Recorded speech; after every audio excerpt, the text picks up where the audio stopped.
우리 개신교가 종교개혁으로 개신교의 길을 가게 되었는데, 그래서 그 이전에 많은 전통들에 별로 관심이 없어요. 캐톨릭이나 정교회나 개신교나 다 처음은 같았습니다. 근데 초대 교부들의 얘기를 우리가 별로 강단에서 얘기하지 않기 때문에 저는 정교회에 대한 얘기를 많이 하는 편입니다. 정교회에서 사순절 기간에 드리는 기도, 아마 오늘 처음 들어본 분들 계실 거예요. 에프레임 기도가 있어요. 에프레임 기도요. 에프레임 기도가 왜 중요한가? 이분은 10대에 자기 영적 멘토를 따라가서 제일 처음 1차 종교회의 니케아 공의회 325년 기독교가 국교화되는 그 회의 자리에 스승님을 따라서 10대의 그 현장에 참여했던 분입니다. 그때 각 지역에서 주교들이 왔고 다 대표들이 올 때에 건강한 모습들이 아니었어요. 지하에서 신앙생활하고 또 사자들에게 찢기기도 하고 또 신앙 지키기 위해 싸우다가 이마에 불로 그냥 찢어가지고 그렇게 얼굴이 일그러진 이런 분들이 기독교의 대표자들로 그 회의에 참석해서 공회가 이루어졌어요. 그러니까 10대에 신앙이 무엇인가? 신앙이 이걸 굉장히 충격적으로 받아들이면서 에프레임은 4세기에 우리 초대교회의 전통을 이어갔던 인물인데, 그분이 남긴 유명한 기도가 에프레임의 기도예요. 그런데 이 기도는 아주 길지 않습니다. 유창하게 언어들을 갖다가 윤색하고 조합해가지고 막 화려하게 하는 기도가 절대로 아니에요. 아주 간단하고 딱 두 가지였어요. 하나가 이런 것은 주지 마옵시고, 또 하나가 이것은 주옵시고, 두 가지 기도밖에 없었어요. 그래서 지금도 정교회는 40일 사순절 기간에 이런 것은 하나님 나에게 주지 마옵소서, 또 이런 것은 하나님이 나에게 주옵소서, 이거 가지고 40일 그분들은 사순절 기간에 기도합니다. 우리는 사순절 특별 새벽기도, 특세라 그래가지고 이번에 특별한 기도 제목으로 그냥 부르짖으라 그러는데, 이게 얼마나 자기 정력적인 기도 제목을 갖고 기도하고 씨름하고 하는 것인가를 우리가 참으로 정교회의 그분들의 기도 보면 부끄러울 때가 있어요. 그런데 에프레임의 기도가 이런 것은 주지 마옵시고, 첫 번째가 나태한 마음은 주지 마옵시고, 이게 기도의 1순위입니다. 하나님 나에게 나태한 마음은 주지 마옵시고. 왜 나태한 마음을 나에게 주지 말라고 기도할까? 나태를 악의 시작으로 보기 때문에 그래요. 나태한 사람의 마음은 사탄의 사업장이라고 그렇게 생각하기 때문에 그렇습니다. 우리가 악기를 연주하다가 놓으면 악기는 가만히 있어요. 그러나 우리 영혼이 아무런 일을 하지 않을 때는 영혼이 가만히 있는 것이 아니고, 마치 밭에 그 주인이 가꾸지 아니하면 밭이 가만히 있는 것이 아니고 어느덧 잡초와 가라지가 자라서 황무지로 바뀌듯이 우리 영혼도 나태하면, 그냥 방치하면 마귀가 와서 여러 가지 마음을 들쑤시는, 그래서 본래의 모습과는 전혀 다른 모습으로 사람이 바뀌게 되는 거예요. 우리가 흔히 병원에 가면 처음에 입원하고 있던 분의 얼굴은 늘 보던 얼굴이에요. 한 석 달 후에 가면 전혀 다른 사람이 되고 3년 후에 가면 전혀 다른 사람으로 모습으로 바뀌는 것은, 그가 청년이라도 벌써 퉁퉁 부어있든지 바짝 말라있든지 둘 중에 하나예요. 평소에 자기 관리, 육체 관리도 그렇게 중요한데 병상에 넣어서 가만히 있는다고 그 근육이 그대로 있느냐? 절대로 그렇지 않다는 거예요. 악기는 그냥 가만히 있더라도 생명체는 수없이 바뀌어요. 퉁퉁 부어가지고 전혀 다른 사람이 되어 있든지, 아니면 바짝 말라가지고 전혀 다른 사람이 되어 있든지. 그래서 성경 말씀에 무엇이 축복인가 하나님 앞에서 에덴 동산에서 아담이 열심히 밭 갈고 하나님 앞에서 열심히 농사 지었고 하나님 앞에서 열심히 일하는 것 그 자체가 축복이라고 성경은 그렇게 말씀합니다. 그래서 잠언 6장 6절 게으른 자여 개미에게 가서 그가 하는 것을 지혜를 배우라고요. 잠언 24장 33절 네가 좀 더 자자 좀 더 졸자 손을 모으고 좀 더 누워있자 하니 내 빈궁이 강도같이 오며 내 곰핍이 군사같이 이르리라. 그래서 사도 바울은 로마서 12장 11절에 부지런하여 게으르지 말고 열심을 품고 주를 섬기라 이렇게 우리에게 말씀을 꽂아주잖아요. 말씀을 우리의 영혼에 심령에 심어주잖아요. 왜 나에게 이런 것은 주지 마옵시고 왜 그래요? 솔로몬의 삶은 보면 알 수 있어요. 솔로몬이 그렇게 지혜로운 자인데 오늘 본문에 영적으로 나태하니까 이전에는 듣는 마음을 주옵소서 긴장하지요. 하나님이 항상 어떤 말씀 들려주실까? 아침부터 저녁까지 그에게 재판받으러 온 사람들이 줄을 서 있는데 그 하나하나 모든 케이스에 판단하려고 그러면 하나님 이 시간에 이건 어떻게 하면 좋겠습니까? 항상 영적으로 긴장해 있을 때 그는 하나님 앞에 크게 쓰임받았습니다. 그게 전반기의 솔로몬의 삶이에요. 왕궁도 짓고 성전도 화롭게 하고 그리고 은을 돌같이 백향목을 들의 뽕나무처럼 그렇게 편안할 때 영적 나태가 찾아와서 그는 이전에 영적 긴장이 없는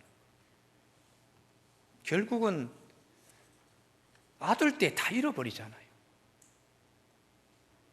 그래서 우리가 왜 에프레임의 기도가 중요한가? 하나님 나에게 나태한 마음을 주지 마옵시고 이게 기도 1순위였다는 거예요. 솔로몬은 오늘 다윗과 같지 않았다. 하나님의 이게 탄식이고 하나님의 간절한 마음이 왜 너는 아버지 다윗과 같이 열심히지 못하냐? 이게 하나님이 솔로몬에게 책망하는 말입니다. 4절 왕의 마음이 그의 아버지 다윗과 같이 아니하여 그의 하나님 여호와 앞에 온전하지 못하였으니 6절에도 같게 반복돼요. 솔로몬이 여호와 눈앞에서 악을 행하여 그의 아버지 다윗이 여호와를 온전히 따름같이 따르지 아니하고 여기서 온전이라는 말은 히브리어 마렌데 이게 분수에서 물이 팍팍팍팍 이렇게 그냥 쏟아지는 거예요.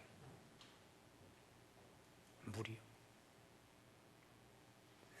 다윗은 하나님을 향하여 그 열심히 막 분수에서 물이 쏟아지듯이 항상 그렇게 넘쳤는데 솔로몬아 너는 호화로운 궁궐 속에서 네가 앉아있는 의자도 상아 이빨을 조각하고 그것도 부족해서 금으로 죄다 입히고 하는 그런 보좌에 앉았으면 네 마음은 아버지 마음에 이렇게 그런 열심이 없다는 거죠. 솔로몬이 살아생전의 아버지를 기억만 했더라도 솔로몬이 나태하지 않았을 거예요. 시편 91편 14절 하나님이 이르시되 그가 나를 사랑한즉 내가 그를 건지리라 그가 내 이름을 안즉 내가 그를 높이리라 이렇게 말씀하셨는데 영적으로 게을러서 누워있고 여인들 1000명 심화폭에 있는데 무슨 하나님이 그를 사랑하셔서 나라를 지켜주시겠다고 하시겠어요? 사도행전 20장에 사도 바울이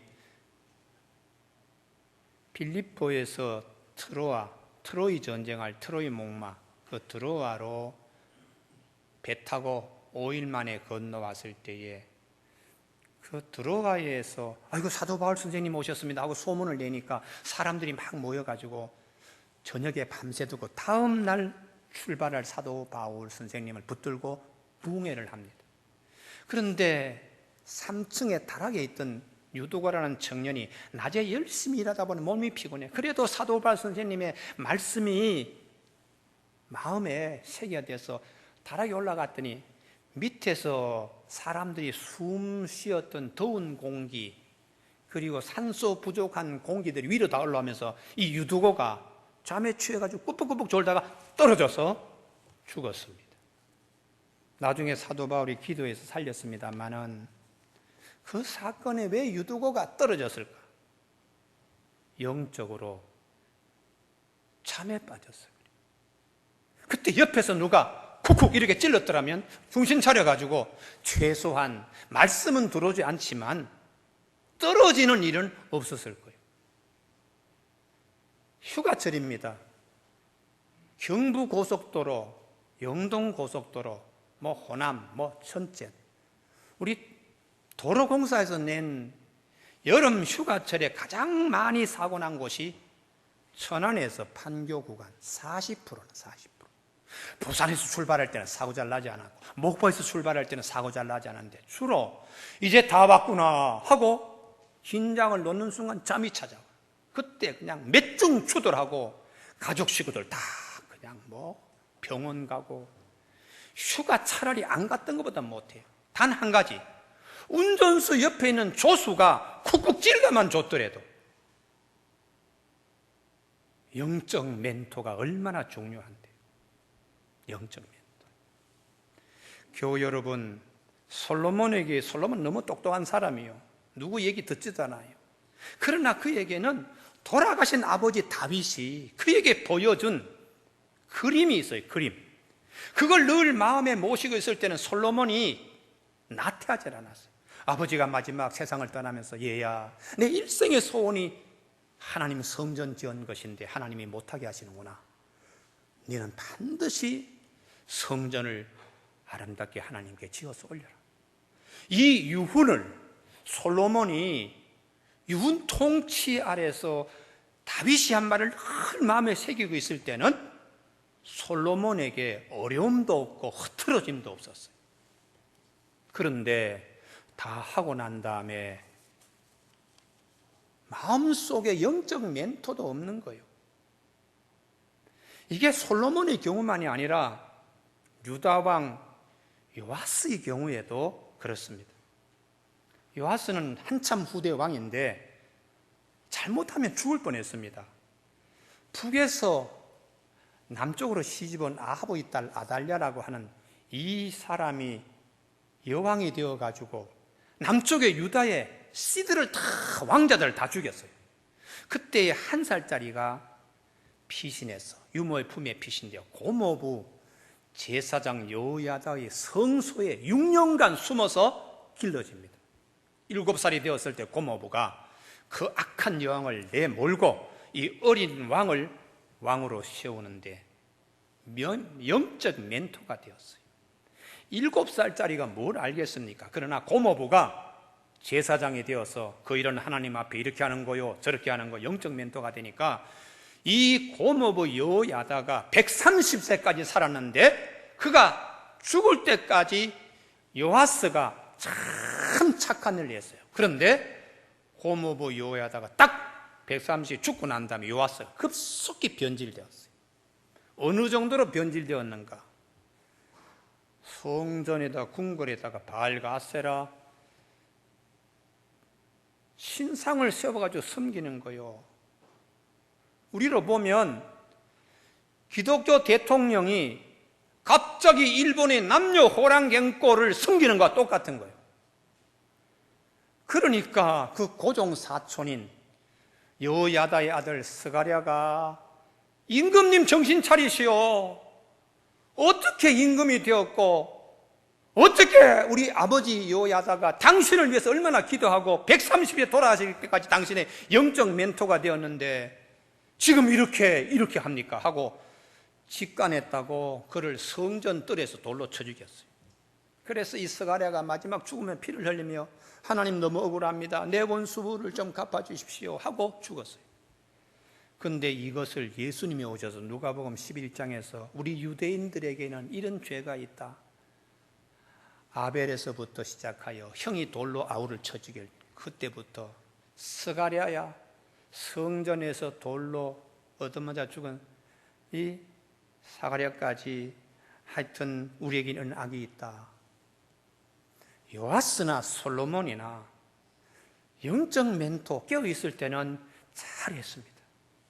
그러나 멘토가 없을 때에 얼마나 흐트러져 있는가. 그래서 사도 베드로가 나태함 조심해야 된다.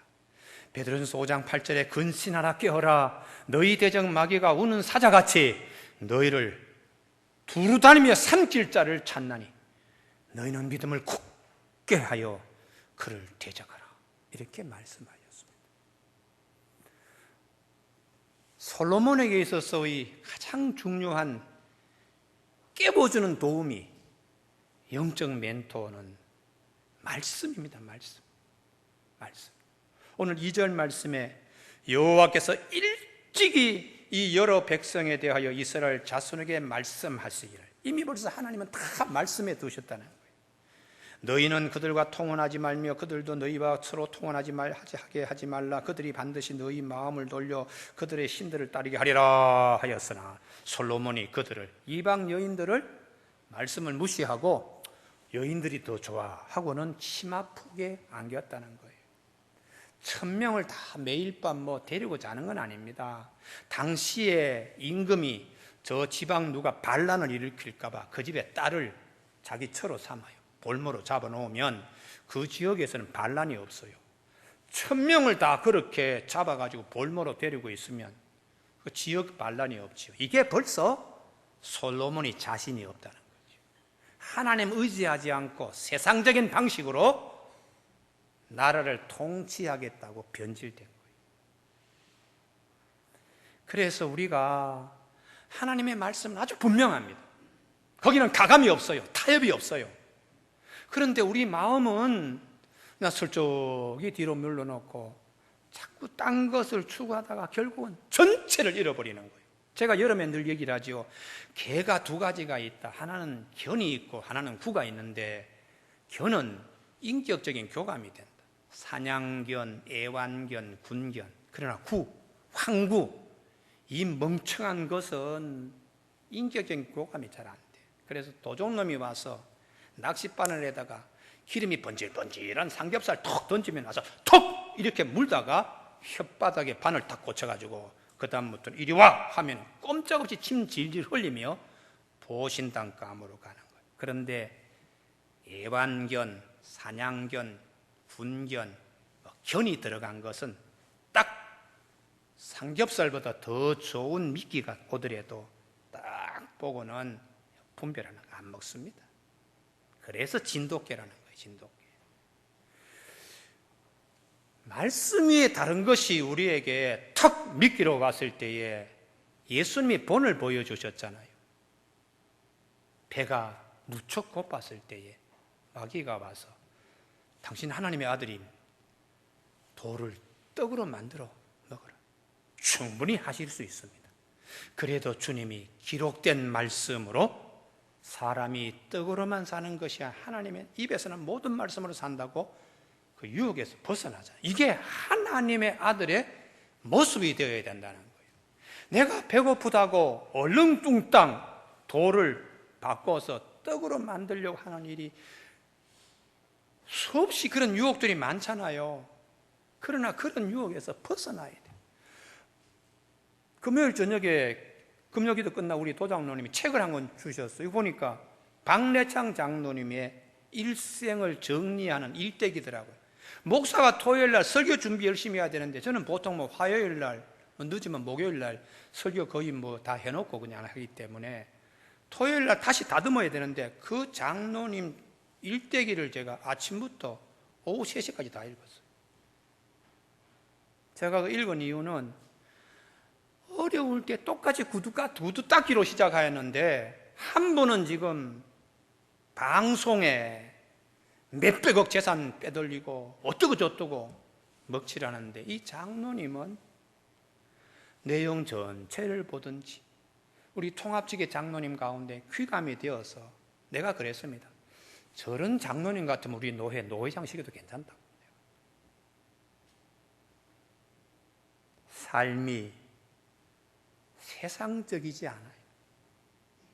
학교가 전주에 있는 한일 장신대학교가 문을 닫을 무렵에 하나님이 쓰시니까 그냥 가서 가만히 그냥 자기 살아온 얘기를 하고 난 다음에 학교에 발전기금을 줬는데 그게 그때 그 학교가 가장 필요할 때, 부도나기 직전에 대학교가 장로님이 아무런 생각 없이 그냥 학교에 그냥 장학금을 쓰세요 하고 줬는데 그게 학교 넘어지는 일에 기초가 되었다는 거예요.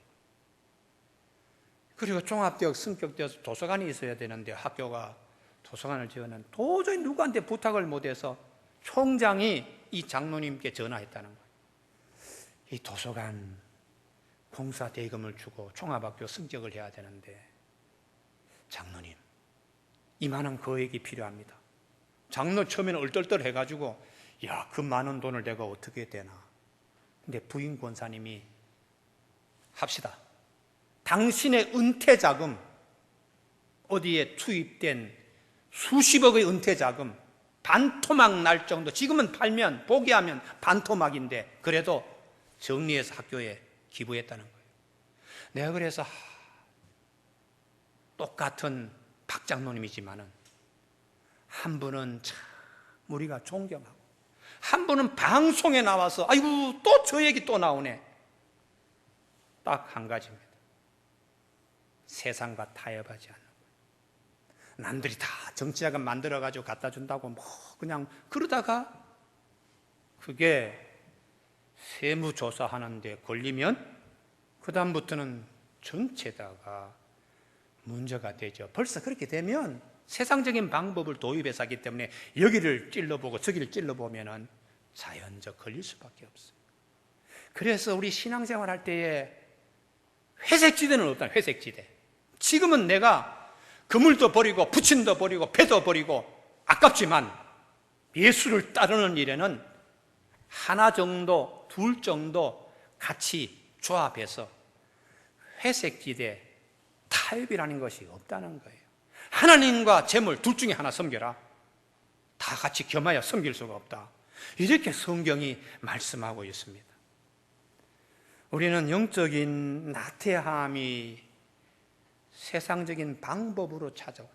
너희는 이 세대를 본받지 말고, 솔로몬이 뭐 다른 왕도 다 그러는데 공주 한 사람 볼모로 잡아놓고 있으면 그 중에 반란은 없겠지. 그러고 하다 보니까 1000명이 모인 거예요. 1000명. 이번에도 롯데 보세요. 부인이 도대체 몇 사람이야. 그래서 도대체 저 기업이 일본 기업이냐 한국 기업이냐 윤리가 뭐 저 모양이냐. 얼마나 부끄러워요. 얼마나 부끄러워. 사랑하는 교우 여러분, 우리 교회 교우들 가운데 사업하시는 분들, 이 세대를 본받지 말고 여기에 아멘이 있기를 바랍니다. 할렐루야. 죽든지 살든지 하나님이 결론 내주실 것이다. 나는 세상적인 방법으로는 하지 않고 하나님의 방법으로 한다. 비록 사업이 안 되더라도 할 만을 할 수 있어야 돼.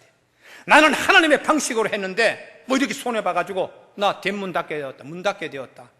그래도 귀한 것이 왜요? 하나님의 방식으로 사는 사람을 찾는 이 시대에 사업 문을 닫아도 하나님 방식으로 저렇게 살았다고요. 제 유승준이라고 뭐 병력 미필 때문에 우리나라 못 들어왔죠. 나는 그 유승준이가 내가 참 존경하는 오교수 사위인지 몰랐어요. 우리 교회 와서도 간증을 한번 했는데요. 김전호 목사님 남양만 두레마을 할 때에 이분이 없었으면 아무것도 안 됐어요. 이분이 남양만까지 3대 차가 폐차될 정도로 내려가서 열심히 합니다. 그분이 마지막 기독교적 방법으로 뭔가 해보려고 그러다가 안 되니까 자살하고 말았어요. 우리 교회에 와서 한 2달 후에 자살했어요. 우리 교회 간증할 때에 아니 1시간이 지났는데도 나는 바보같이 살았어요. 나는 바보같이 살았어요. 아니 저 양반이 옛날에 그 양반이 아니네. 왜 저러나? 나는 그때 몰랐어요. 너무 힘들고 하니까 김 목사님, 김준홍 목사님한테 내 면담 좀 해야 되겠습니다. 목사님은 내 중국 갔다 오면 하지. 아이고 다음에 또 하지. 그러다가 영적 멘토라고 생각하는 목사님이 만나주지 않으니까 극단의 방법을 택했어요. 유승준이가 빙장 어른 되실 분이 돌아가셔서 국가가 잠시 들어오겠다 하고 영정을 이렇게 든 거 보니까 오동성 박사 얼굴이 또 텔레비에 나오는 거예요. 그래서 아니 우리 2달 전에 우리 교회 갔다 갔는데 저 양반이 왜 그래? 내가 그때 그랬습니다. 그래, 태백 탄광 촌에 그래도 최선을 다하여 진폐증 환자들 고치려고 노력하고 애쓰고 하다가 안 되니까 정부도 안 봐주고 친구도 안 봐주고 아무도 안 봐주니까 내가 병원을 닫아도 할 수 없다 하고 농약 마시고 죽은 거예요. 내가 그래서 참 가슴 아파. 나한테라도 얘기 좀 하지. 나한테라도. 나는 그분의 그때 영적 멘토가 되지 못했으니까 나한테 묻지를 않은 거예요. 여러분, 우리 교회 교우들 가운데 극단의 선택을 하는 분들이 계시지 않기를 바랍니다. 그럴 때에 주님 앞에 말씀을 탁 붙들고 목사는 제대로 본을 보여주지 못하고 멘토링 안 되더라도 주의 말씀은 우리에게 영적 멘토가 된다는 것을 꼭 기억하세요. 그래서 우리가 성령님의 도우심을 어떻게 받는가 하면 성령님은 기록된 말씀을 통하여 말씀하시고 설교 말씀을 통하여 말씀하십니다. 그래서 그분이 오시면 의에 대해서 죄에 대해서 심판에 대해서 내 이름으로 보내실 성령 그가 너에게 모든 것을 가르치고 내가 너에게 말한 모든 것을 생각나게 하리라 이렇게 말씀하세요. 솔로몬이 붙잡아야 될 것은 1000명의 여인들이 아닙니다. 한 절의 하나님 말씀입니다. 이전에 절대로 이방 여인들 통혼하지 마라 이 한 절의 말씀을 붙들어서 해야 되는데 이거 슬쩍 무시하고 세상적인 방식으로 1000명 지역의 토착 세력들이 딸들을 다 그냥 잡아봐서 부인으로 삼으면 설마 반란이 일어나겠나? 반란은 일어나지 않았지만 아들 때에 12개 지파는 10개 지파가 다 빠져나갔어요. 그래서 말씀 한 절이 나중에 지나보면 한 절이 얼마나 귀한 것인가를 성경은 우리에게 말씀하고 있습니다. 교우 여러분, 마지막 세 번째에 솔로몬이 마음 관리를 못했습니다. 마음 관리. 마태복음 12장 44절에 귀신을 쫓아내고 난 다음에 와서 쫓겨나간 귀신이 와서 보니 그 집이 비고 청소되고 수리되었거늘 이에 가서 저보다 더 악한 귀신 7을 데리고 들어가서 거하니 이 사람의 나중 형편이 전보다 더 심하게 되었다. 마음 관리를 잘해야 돼.